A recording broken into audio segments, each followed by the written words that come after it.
One of the biggest pieces of advice I give to people who, tell me they want to lose weight or they want to get in better shape is I tell them, like, the one thing I would recommend doing is... You're listening to the All In Wellness Approach podcast. This is your wellness, your life. So just one question. Are you ready to go all in? Guys, it's Sarah behind the scenes, and welcome back to the After Show Notes. This is where we slow things down after each episode of the All In Wellness Approach podcast and talk about what really landed, the moments that stayed with us, the truths that were hard to hear, and the growth that happens when we slow down. Today, we are revisiting episode 4, You, Food, and the Truth, From Starving the Body to Feeding the Soul, where we interviewed Dan Stein. Now let's get into it. Behind the scenes for this particular episode, this one was the very first episode that we did in our studio, and that was really, really exciting, as well as, of course, Dan being our first guest. So there were a whole lot of nerves, at least on our end. Dan, you did it like beautifully. I felt like you had done podcasts many times before. Amanda and Aubrey, what stayed with you the most from Dan's story after we stopped recording? I know there were lots of conversations. I think for me, mine will be short because I previously knew Dan. There were a couple of things that details-wise that I didn't know, so that was fun for me to learn. But I think for the most part, I was just excited for you gals and then everybody who was going to listen to his episode to hear his story. Aubrey? Gosh, it was fun to be a fly on the wall, kind of on the behind the scenes side of recording his episode and hearing his story essentially for the first time because I wasn't on for the initial meeting with him. I was a little starstruck just to hear Dan's complete background and everything. But I think what stuck with me the most is how much I could resonate with his story and my own way for my journey of what I'm going through with my relationship with food. Dan, now that time has passed, we filmed this several months ago. How does it feel hearing your story out in the world? I know you've shared it before. Was there anything kind of different about sharing it through this medium? Absolutely. This was my very first time doing kind of a live interview that was going to be both video as well as audio. I mean, the video that the Men's Health magazine made was curated, it was edited, it was like, it was more touched up. And so this was raw, it was kind of unfiltered, it was vulnerable. I really enjoyed it. The space you put together was amazing. So that definitely made me feel comfortable at home. And having this be my very first podcast experience, it was awesome. I loved it. So it was definitely something I would do time and time again for sure. Love that. We spent some time in your episode talking about your faith and how it became a part of your healing journey and reestablishing yourself when you went back to school and all that type of thing. Question for all of you. In your experience, how can faith help people who are kind of stuck in that perfectionist mindset? Dan, if you want to answer first, you can. Yeah, it's a great question. I'll say this. There was one perfect person, right? Jesus. And, what he was able to accomplish for all of us by living that perfect life, the life that, God intended for him, and for him to give his life for the rest of us who are imperfect. I think that is kind of the lens through which I view it. I was reading a devotional this morning and I forget the specific verses and stuff, but it was really about how, we think we're more righteous than we are. And I think that's just human nature. We think we lead very good lives, good Christian lives. We're like, we try so hard not to sin and we're only human, so it's going to happen. And the reality is that no one, with the exception of Jesus, has been able to lead a perfect life, and no one will ever lead a perfect life ever again. And so I think it's comforting through that lens to be okay with the fact that, we fail, we're imperfect, we make mistakes, we sin, we screw up. And yet through all of that, our Heavenly Father still loves us just as much as he loves his son. And he is going to always be there for us and always care for us and always provide for us, regardless of how imperfect we are. Love that. Love that. Aubrey and I were talking this morning. If you are feeling challenged in a way, knowing that we all need help, right? We can't do it alone. We weren't meant to do it alone, and that we should ask for help. Relating in Dan's episode, you need family support to shed light onto an area that you're trying to hide. God's love and forgiveness and faithfulness is there, but we have to choose to accept it. So choosing to accept help, that means you think you can do it all alone. And it's that control piece. And as soon as you let go and realize you're not supposed to do it alone, so it's not a perfection thing, there's no one who does any of this alone. I think we all have moments of feeling alone, but the entire journey is done as a communal experience. Some people have bigger communities maybe than others, but we all still have people who have helped us, whether they've helped us because they've showed us how or how not to. But accepting help and knowing that when you feel like in that perfectionist mindset, it's because you're isolating yourself and you're alone and you're not accepting help or even the idea that help is available. I think to play off of that and with what Dan had discussed, your relationship with food, whether that be if you actually do have a severe eating disorder or if you're struggling, there's so many different sliding scales and variations of relationships with food, right? You know, some people want to be in a calorie deficit, which might not be what their body actually needs, and some people might binge and then starve themselves the next day. It's the fact that what you put into your body is kind of a form of worship. What are you doing in your community together? What are you eating? Where are you choosing to show up and commune? You know, is it all over food? Is it all over coffee? Is it all over alcohol? This segues really nicely into my next question, where we talked about finding community being a really big part of the healing process. And I know it's been a really big part of my healing process with my own journey with my health as well. What kind of support, Dan, made the biggest difference for you? I would say, the challenge when you're going through something like an eating disorder is because it is not something that I think is universal in that like everyone goes through it, right? Like when you lose a loved one, most people have had grief, right? Most people have lost somebody. And so there's a level of understanding and a level of empathy, that people can kind of relate to that experience and relate to that feeling. And so when you're going through something like an eating disorder, which is not as universal, I think what you're looking for in your community is compassion and support and the desire from others to understand, right? And I think a lot of times people tend to just want to jump in and ask how they can help or how they can fix things, right? We're just hardwired to want to fix. And I think what really helped me was individuals who said, "Hey, look, help me understand. Try to help me understand so that I can better help you." And was more about like listen, like I want to listen to what you're going through. I want to understand what you're going through so that I can better support you on this journey, and to better to support your recovery. And so I think that was like one thing that stood out to me when I was going through that was, individuals who took the time to sit down with me and say, "Hey, walk me through everything. Like, tell me what happened. Like, can you give me a sense of like why you feel this way or why you went down this road or why you felt like into this despair of, no self-worth and body dysmorphia and all these types of things." And I think once people kind of have that ability to understand a little bit more about what you're going through, I mean, they're just more equipped to help you. I think it makes you feel better that someone's taking the time to invest to try to understand the actual problem, the actual core root of the issue versus, all right, you told me you have a problem. How can I fix it? You can't fix it until you know the problem. So that's, I think, the kind of support that I look for, at least initially. I think oftentimes people feel like there's safety in isolation. Amanda, Aubrey, why, and even Dan, I think Dan would have an interesting perspective on this too. Why do you think isolation makes healing harder? I think too for men, it's even more so. Mm. Not saying that women don't go through it because we sure do as well. But I think culturally over time, it was just the men don't cry, men don't talk about their feelings. And the beauty of this episode, as it stays out there longer, now living in a more connected digitally world, sometimes means we're not connected in a personal sense. But in some ways, this helps anyone understand, oh, I'm not going through this alone. So hearing Dan's story could potentially create this community of people, especially men who are going through it, to be like, okay, it's leading by example and having courageous people to say, no, like we're going to talk about this and it's okay. You're not alone in these feelings. I think why it feels safer is because people don't know. They think, I hear this all the time when clients come in, until they talk about it, they think they're the only person going through this. No one else understands. No one's going to understand me. I'm going through this.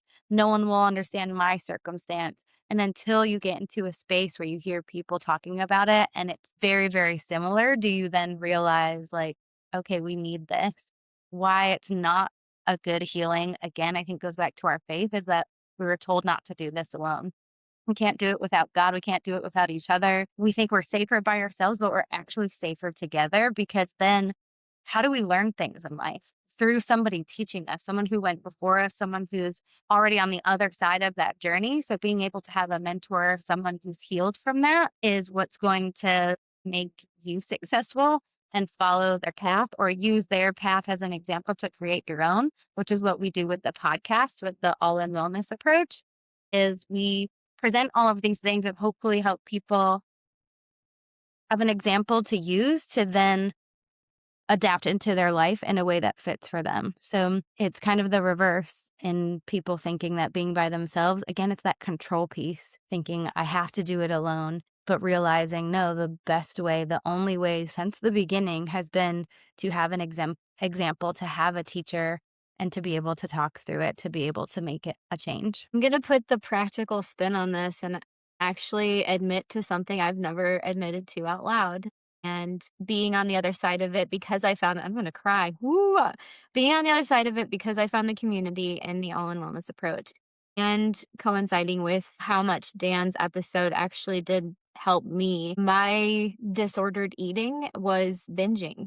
My full-time job as a pilot, I'm on the road and I'm isolated and exhausted and safe in my hotel room. And where did I find my comfort? Was ordering room service or ordering a whole pizza and sitting there and eating it until I felt so sick. And then thinking, I got in this habit loop of tomorrow. I'll start tomorrow. I'm going to eat. I'm going to reward myself tonight. I'm going to start tomorrow. I'm going to get up and go to the hotel gym, let alone eating all those carbs all night. I was night sweating. I wasn't sleeping, and I'd get up feeling exhausted and like, well, I have to fly and I don't feel like I'm rested. So the safe thing to do is to stay in my hotel room even longer. And that compounded with my health and everything else just made being stuck in that habit loop. And it took my community and my people willing to share the hard truths and the tough love of like, I love you enough to lose you. You're killing yourself slowly and surely. You're killing yourself, to get me out of my death spiral, essentially, with food. Once you've done that for a while and you start seeing the change in your body in the wrong direction, then you carry so much shame.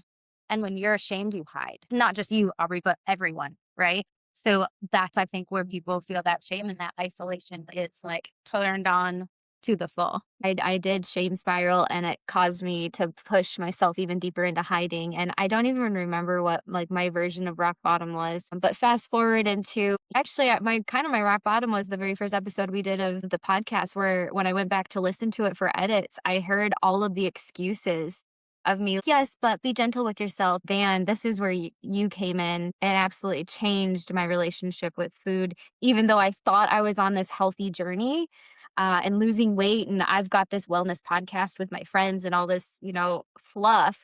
But what it came down to was I was eating in a calorie deficit to lose weight, which is what I thought was the thing I was supposed to do. But then your episode made me realize that I needed to move from eating less to eating smarter, going from calorie cutting to like, I'm still learning. I'm fighting right now with Amanda. I'm like, I don't understand macros, but I have apps that are telling me how to eat for my goal for gaining muscle. And I am now in a different relationship with my food, because now I have to retrain myself how to eat more.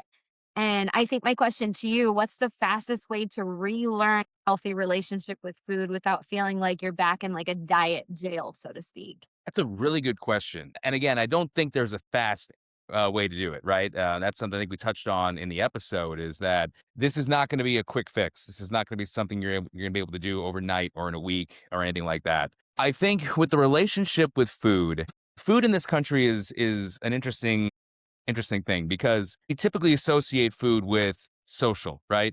In this day and age, so many people don't eat meals at home with their family anymore, right? It's rarer. I grew up, we had dinner with our family every single night. My mom cooked, we sat down at the dinner table, and dinner was a time to be with loved ones and socialize and just catch up on the day and stuff like that. And so the social aspect of food is challenging for people who are dealing with an eating disorder, because the last thing you want to do is shed light on the fact that you're dealing with an eating disorder. So our kind of concept of food as being kind of a social experience in this country leads, I think, a lot of people to that isolation piece because they're telling themselves, I can't go out to dinner with my friends because, what am I going to eat? I can't eat anything on that menu. It's all unhealthy, or it's going to make me fat, or I binged last night and today I'm going to eat healthy, so I can't go to dinner tonight. And so it kind of compounds the problem. What we have to do if you're going through this is to separate kind of that social aspect from food. But I think it is about starting to view food as the vessel through which you're going to make your health better, right? It is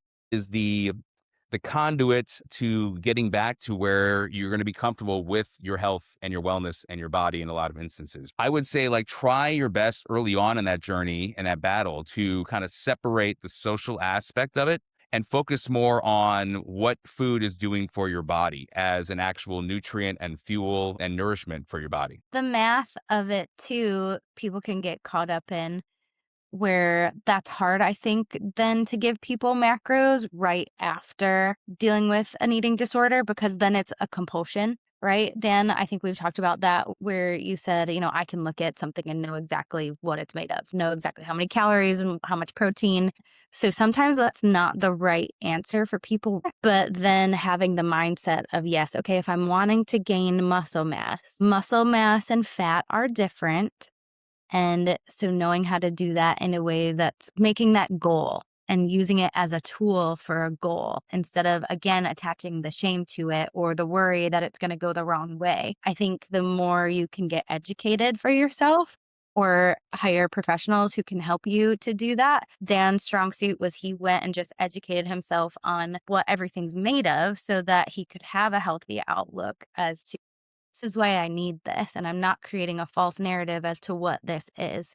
Carbs are not bad, not, labeling things bad or good. There are better quality versions of those macros to have, but then allowing yourself to, again, enjoy food when there is a social aspect sometimes, because there's a mental health aspect of enjoying food. And I think in all cultures, especially me being from an Italian culture, food is life and it is super social.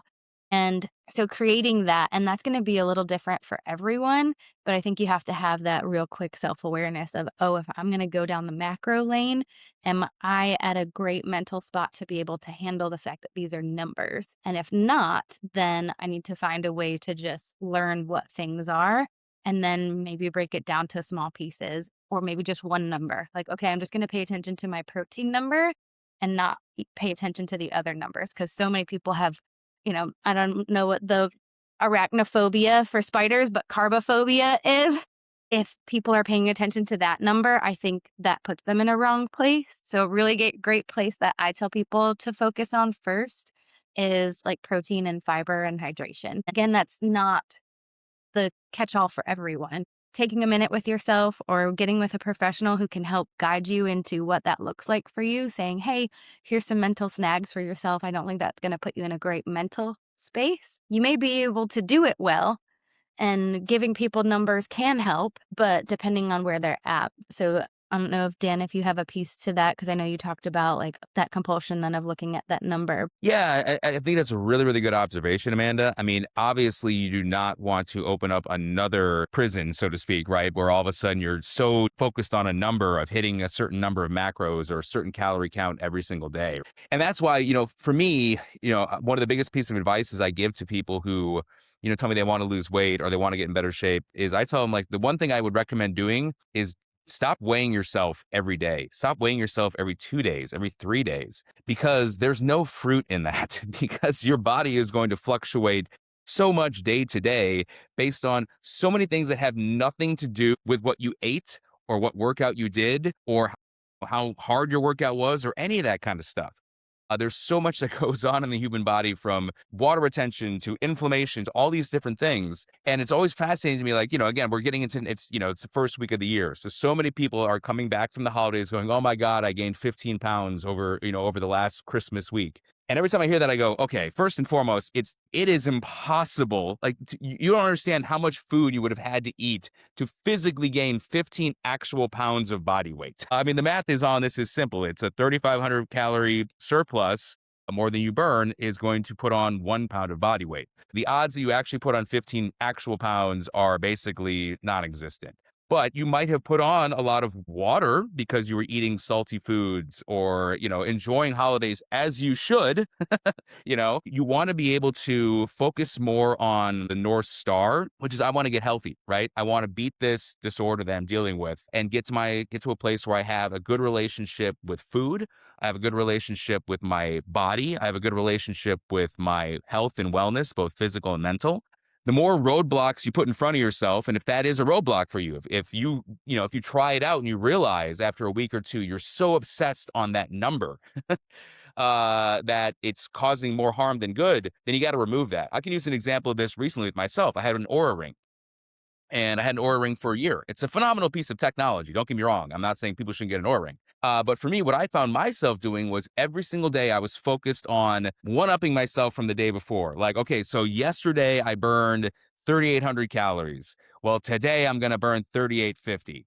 And on those days where I didn't hit the previous day, I was like, God, I didn't work hard enough. Like, I'm backsliding and stuff like that. And it got to the point where I actually lost my ring. I let it sit on the hood of my car. I drove out of the parking lot. And I was like, I'm not buying another one because I don't need it. I'm not getting any benefits from it, in a meaningful way. I'm actually doing more harm than good. It was putting me back almost in like a mental prison where I was like focused on these numbers. So if that is something that triggers you, or that is something that is a roadblock to the ultimate goal of where you want to go, then yeah, remove it until you feel like you're strong enough to put that piece back in. I will say I'm currently using an app and it's in a helpful way. I'm not obsessing over it, and I think a lot of people use it. MyFitnessPal. I'm not looking at all of it as a whole, like calories, like the macro thing. But I do know my goal this year is to up my protein. And that app is helping me see how much and what types of food I actually need to eat throughout the day, which is getting me in a rhythm that I've never had before, where I'm eating before I go to the gym and then I'm fueling post workout and deciding which fuels are better. This year is like, who am I in a room with? I want to be surrounded with people like minded, equal to, or better than. Like, do I want to trade lives with for a day? And in doing that and having that mindset and finding the community, I am now finding myself so much more educated in the way that using these types of tools, like my Garmin watch and my Fitness Pal, and then marrying everything together is not stressing me out. I think another piece for that too is the why. So you're focusing on protein. Why? My why is because I now at my age, I want my muscle and bone density to increase because it's all about longevity. Right. And so having that North Star why help you in those moments of weakness where you're like, no, I'm doing this because I want to gain muscle mass. And I think that's another hard piece, whether you're going from one extreme to the other, whether you're trying to lose or whether you're trying to gain, especially if you went through the long loop of losing and now you're putting your mind back into a gain, which sounds scary because for the longest time you were in this lose, lose, lose mindset, is going back to that why and being like, okay, my body for longevity needs stronger muscles and more dense, strong bones. And every time you feel like a roadblock or afraid, or people get caught up in the paralysis of analysis and be like, no, I need this because of my why. And having that strong, really aware, understood why is what's going to keep you on it. Beautiful. Our last serious question for you, Dan. How do you hope people feel after listening to your episode? Hopeful.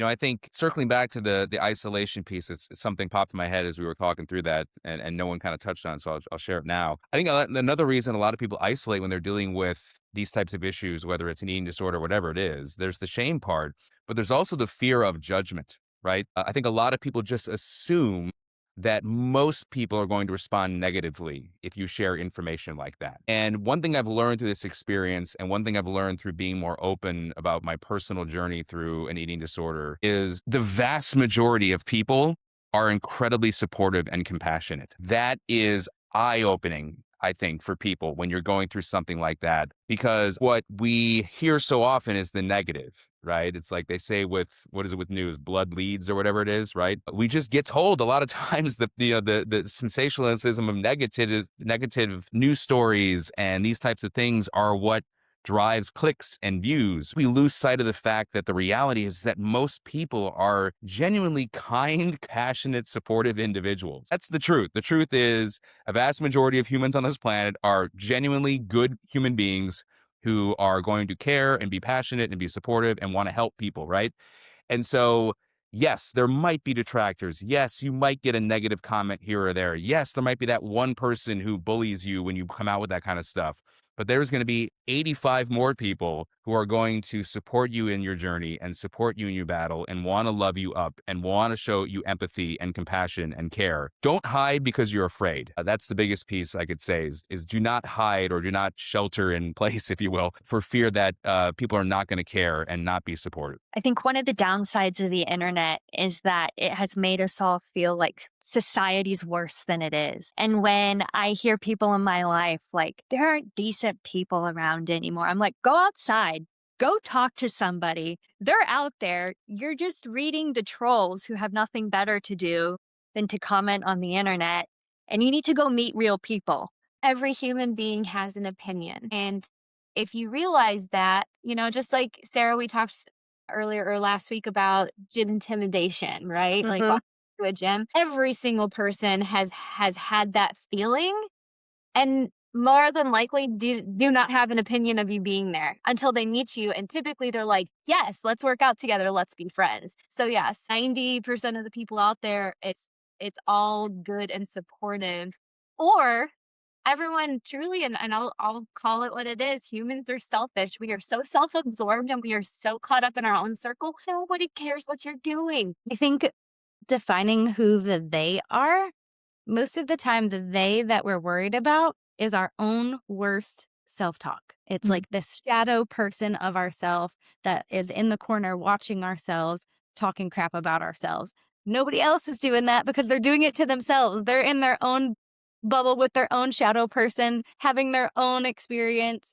When we're worried about like, oh, who's the they, the royal we, who are you talking about? And it's usually just the worst version of yourself doing terrible self-talk to yourself the whole time. So if you can handle that shadow person, then the actual real humans that are out here are, again, more focused on their circumstance and what they're going through in their experience than paying attention to what you're doing, because they're over there. If you're taking a group class, they're dying in their own way. If they're at the gym, they're also trying to figure out, where's this piece of equipment that I need? They're in their own little, me bubble. And so the person that we're worried about the most is actually ourselves, because most people don't talk very nice to themselves in here. Get a hold of that shadow person inside and tell them that they can go take a walk while you go conquer everything that you need to. The other side of the internet that I think there are the bad trolls, but I also think there's also so many groups now of people across the world who are having those same experiences. And there's these little like chat groups, almost like, Granny had knitting club up at the church. We have internet clubs of people being like, hey, I've gone through this shared experience.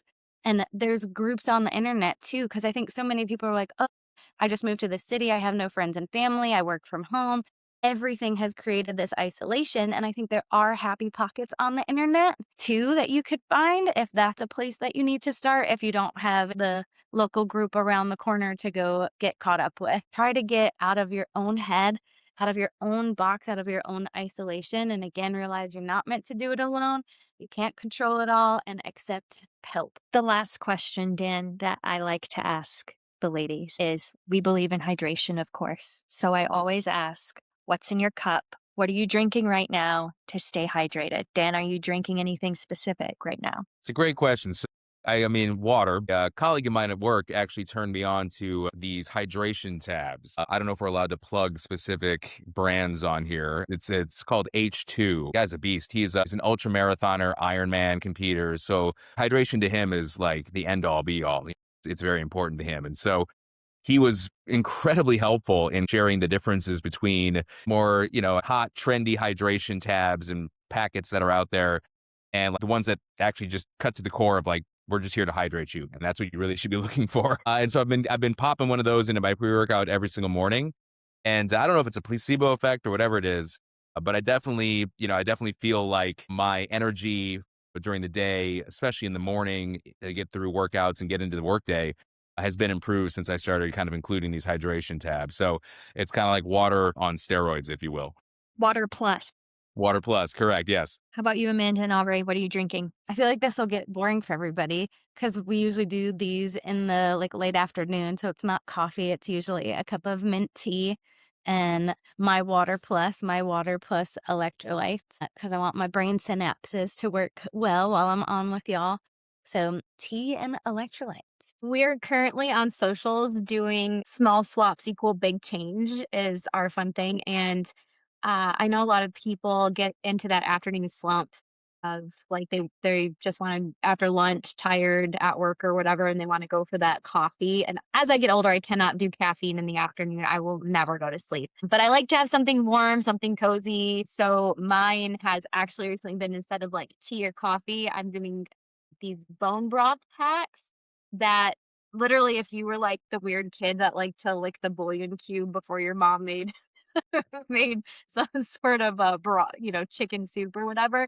It's what it tastes like. So yeah, I'm doing bone broth in the afternoon, which is like it gives me protein and collagen intake. So another thing that I've habit stacked into getting my protein for the day. And then of course the typical water and electrolyte. I recently got into peppermint tea. Normally, I hate all things peppermint, even toothpaste. But in the last couple months, my body's just changed its mind. And so I recently ran out of my peppermint tea.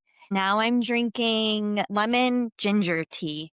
That wraps up this episode of the After Show Notes. If today's conversation stirred something heavy in you, please know you're not alone. We've linked support resources and show notes, and reaching out is a powerful next step. Thanks, Dan, so much for your honesty and courage. And thank you to everybody for listening and holding space with us. We'll see you next time, and we'll continue building wellness rooted in truth, compassion, and peace. We hope you enjoyed this episode of the All-in Wellness Approach. If the show resonates with you, please rate, review, and subscribe. It helps us reach more people who are ready to live all in. Join the collective on Instagram at AIWA Podcast. That's at AIWA Podcast for tools, insights, and inspiration, and catch every full episode on YouTube. Your support fuels this mission and keeps the collective moving all in. This podcast is for educational and entertainment purposes only and is not intended as medical, psychological, or professional advice. Always consult your doctor before changing your lifestyle.